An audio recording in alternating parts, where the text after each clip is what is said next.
Good evening. I trust you've had a fruitful day. I do not say happy, though I hope it has been a happy day.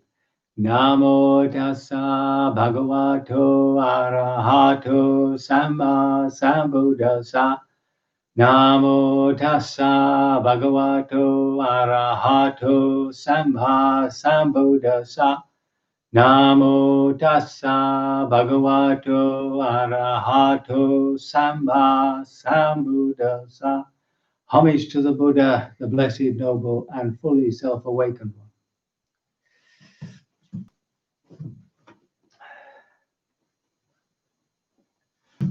No doubt you've noticed the change in decor there. The gold curtain, that is gold, I think, yes. When the sun shines through it, it is quite remarkable. So we're moving on to the Great Sixfold Base, the discourse on the Great Sixfold Base. So this is just an opportunity to revise everything. Just like in any system, everything is interconnected and related to everything else. So wherever you start in the Buddha's teachings, you eventually can include everything because it links from one to the next. And this is what this discourse does for us. So it's also a bit of a revision, going through all these different lists. So we'll see what he says. So on one occasion, the Blessed One was living at Savatthi again. That's one of his favorite places up in the north part there at Anathapindika's park. And he says to the people listening, I shall teach you a discourse on the Great Sixfold Base. Listen and attend closely to what I say. Yes, Venerable Sir. When one does not know and see the I as it actually is, when one does not know and see forms as they actually are, when one does not know and see I consciousness as it actually is, when one does not know and see as it actually is the feeling felt as pleasant, unpleasant, or neutral, neutral that arises with eye contact as a condition, then one is inflamed by indulgence for the eye, for forms, for eye consciousness, for eye contact, for feelings felt as pleasant, unpleasant, and neutral that arise with eye contact as condition. So these are your middle links, aren't they, of dependent origination, right? The active part begins at the point of contact. So the contact, remember, has to have these three ingredients. It has to have a base, a sense base, and remember there's the mind as a sense base too, the mind-heart as a sense base too for emotions and thoughts, our inner life. But for the outer life out there, there is that sense base of the eye, the retina, the object that we're looking at, and there has to be this consciousness. If any of those are missing, then you basically don't see. And it's dependent on that we experience whether something is pleasant, unpleasant, or neutral. So the first information that comes in doesn't have that definition. It's just information, you might say. It's just a color or shape. It's then it's the next part, which is connected with perception and concept, right? So that when you look at a tree, the first impressions, remember, are just the color and the shape of the tree. That's all that the space gives you. But then, as it brought into the mind, it's given a certain feeling tone, pleasantness, happiness, and a certain understanding, tree. And then, of course, there's that reaction of wanting it, wanting more tree, wanting to hug a tree, for heaven's sake. Now, when one abides inflamed by overindulgence, compulsive indulgence, fettered, infatuated, contemplating gratification, then the five aggregates affected by clinging are built up for oneself and in the future. So these five aggregates, remember, the body, feeling, perceptions, concepts, all our habits, everything that we create through an act of will and consciousness. And they are conditioned and conditioning. So remember that. It's important to grasp. Every time you condition yourself towards in something, it also has the effect of conditioning the future. Which basically means the more biscuits you have, the more biscuits you want. And this brings about the renewal of the desire to become, right? This is the selfing process that carries on from it, and is accompanied by delight, and this indulgence, and delights in this and that increases. Now, one's bodily mental troubles increase. One's physical and mental torments increase.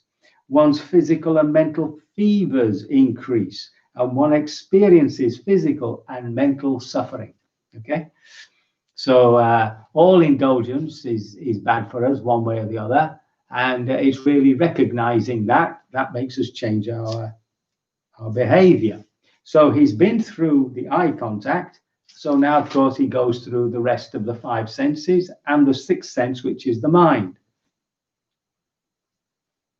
Now, the opposite is true, of course, and you end up with one's bodily and mental troubles are abandoned, one's bodily and mental torments are abandoned, one's physical and mental fevers are abandoned, and one experiences physical and mental pleasure.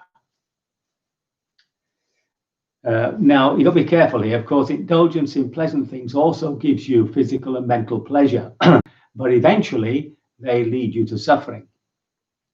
This, when we don't indulge in something and we just enjoy it, then it doesn't lead to this further suffering. To kiss a joy as it flies, to live in eternity's sunrise. Blake. So now he tells us about the view. So it comes from a person's understanding. If we don't understand something properly or clearly, then of course we make these mistakes. Now, the view of a person such as this is right view. His intention is right view. His effort is right view. His mindfulness is right mindfulness. Sorry, I'll read that again. His intention is right intention. His effort is right effort. His mindfulness is right mindfulness. His concentration, right concentration. In other words, here we have the eightfold path. So it's right view, right intention, number 1 and number 2, and the last 3, which are to do with our mindfulness, not just in meditation, but in daily life. Right effort, right mindfulness, and right concentration. Okay? And this later on expresses itself in the way we speak, the act, and what we do. This noble eightfold path finds fulfillment in him by development. Remember, he's warned us in another discourse that this stuff is gradual. We can't expect quick results. Very disappointing. Now, when he develops the noble eightfold path, the 4 foundations of mindfulness also come to fulfillment by development. So here we're talking about the Arahat, really, so we've completed the path. But it shows us the path that actually, which way we have to go. The 4 kinds of striving are also come also to fulfillment in him by development. The 4 bases of spiritual power also come to him by development. The 5 faculties also come to fulfillment in him by development. And the 7 factors of enlightenment come to fulfillment in him by development. And these here, of course, now he's led us into the eightfold path. He's led it into the 37 requisites for enlightenment. I don't think it includes the noble eightfold path. Oh yes, of course it does. So you've got the 8 of the noble eightfold path, the 4 foundations of mindfulness on the body, on feelings, on the mind, and on the Buddha's teachings, which of course include the hindrances and the 7 factors of enlightenment. The 4 kinds of striving, remember, to abandon what is unwholesome and to stop unwholesomeness coming up, to increase what is coming up and increase wholesome states that are coming up, and and stop them from disappearing and keep developing them. The 4 kinds of striving, the 4 bases of power, that was, remember, a real zeal for something, a real energy for it, a real heart commitment to it, and this constant investigation, this constant ability to constant reflection and investigative reflection. These are the 4 roads to power, or success. I prefer the translation success. And remember that these also can be used in ordinary daily life for any task you do, even if you're, just cutting the lawn, for instance, a real zeal for it, that sort of commitment to it, a heart's commitment, and being constantly aware of what one's doing and making sure that one is cutting the lawn in the best way possible. Then, of course, there are the 5 spiritual faculties.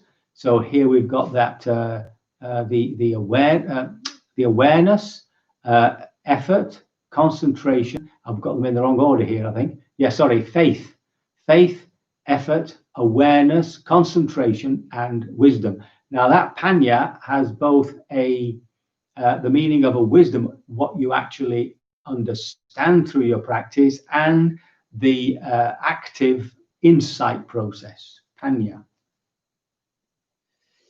And they become the 5 powers also.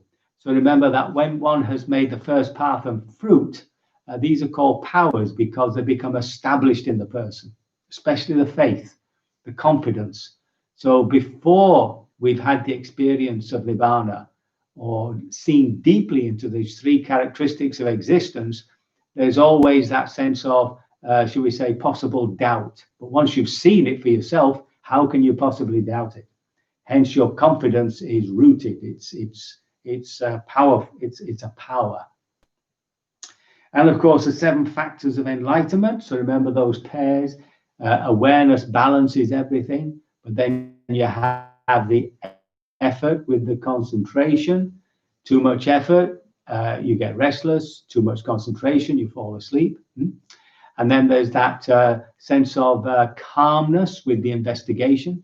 If you become excited about investigating something or coming from a wrong position, then of course it corrupts it. And if you investigate without that calmness, then there's usually restlessness there or dullness. And then finally, yes, equanimity with that process of investigation. Right? Sorry, I should have said interest. The calmness with the interest. And then there's the equanimity, not coming from a position, a view, so that you're always looking for what you think you know, but completely coming from a place of not knowing, not committing yourself to anything, just looking, just clear seeing, and that process of investigation. Those are 7 factors come to fulfillment in him by development. Now, these 2 things, concentration and insight, occur in him yoked evenly together. This is the full liberation. And he fully understands by direct experience those things that should be fully understood by direct experience. He abandons by direct experience those things, he abandons by direct knowledge those things that should be abandoned when you know something. And he develops by direct, because of his direct experience, those things that should be developed. And he realizes those direct, by his personal experience, those things that should be realized. Those things belong to the 4 noble truths, right? So you understand suffering, you understand the cause of suffering, and you understand and you realize how to get rid of it. Yeah. Now, what things should be fully understood by direct experience? The answer is this: the 5 aggregates. Okay, the 5 aggregates affected by clinging. So that's the material form, the feeling aggregate, the perception and conception aggregate, all the formations, all the habits that we have caused by our own will, and finally consciousness. And what should be abandoned by this direct knowledge, this direct experience? Ignorance and craving for becoming, right? So the ignorance which creates that initial delusion of the self, and it's the self that wants to keep recreating itself, recommitting itself from one moment to the next.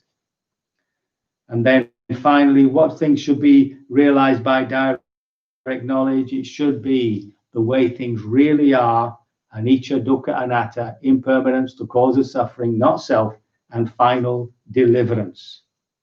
Now, when this was, this is what the Blessed One said, and the bhikkhus were delighted, and more often than not, delighted in the Blessed One's words.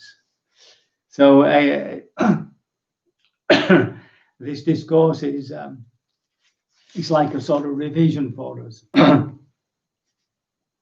So it's called the Great Sixfold Base, number 149. So I hope that's made you confident that you know the Dhamma very well, and that all you need to do is to keep developing it, and before long, without any doubt, you will be fully liberated. And I do hope sooner rather than later. So we can do a bit of practice.